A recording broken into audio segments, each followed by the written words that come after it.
secondary looked like at cornerback that there's a lot of players there, a lot of extremely talented players, but the injury bug hit the cornerback position pretty hard in 2021. And then at safety, Demoni Richardson, of course, is back.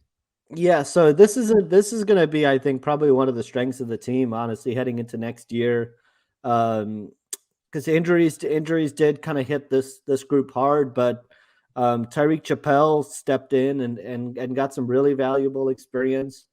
I think he was one of the real bright spots of last year, and just what he was able to do. And so now he's heading into his sophomore year. You've still got Jalyon Jones back.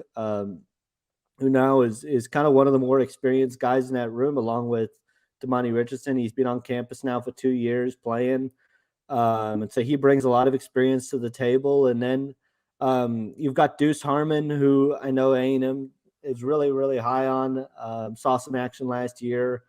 Battled some injuries. He was one of those guys that battled some injuries. So he's got to get healthy and get back up to speed. And then, I think everybody's just, if there's a guy that everybody just can't wait to see kind of step in, is Antonio Johnson, and just what he was able to do last year. I think he's a natural guy to kind of step into where Leon O'Neal was and play alongside Demoni Richardson. And I think he's a guy that people just can't wait to see. And Jordan Gilbert is another guy that saw some action last year and kind of made a good impression. And that's not even taking into account the freshmen who are coming in. Bryce Anderson's a guy who's already on campus, could potentially fill in that slot nickelback role and play a little bit down there.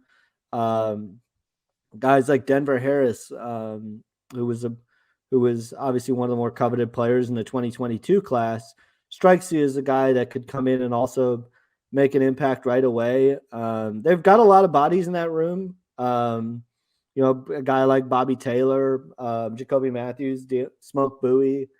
They've got a lot of tremendous athletes. They've really upgraded the athleticism in that room. And I think that's a position that's turning into an area of strength.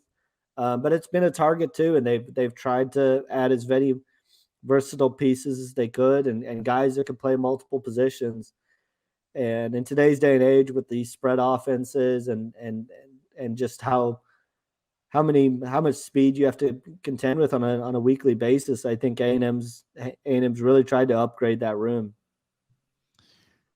Yeah, you mentioned Antonio Johnson. My goodness, 79 tackles, 8.5 tackles for loss, had a sack, had a pick, 5 passes defensed, filled up the box score, and was second on the team to Aaron Hansford in total tackles, only 10 everywhere. Behind. Absolutely. He was everywhere. And I was listening to an interview earlier this week that Mike Elko was doing.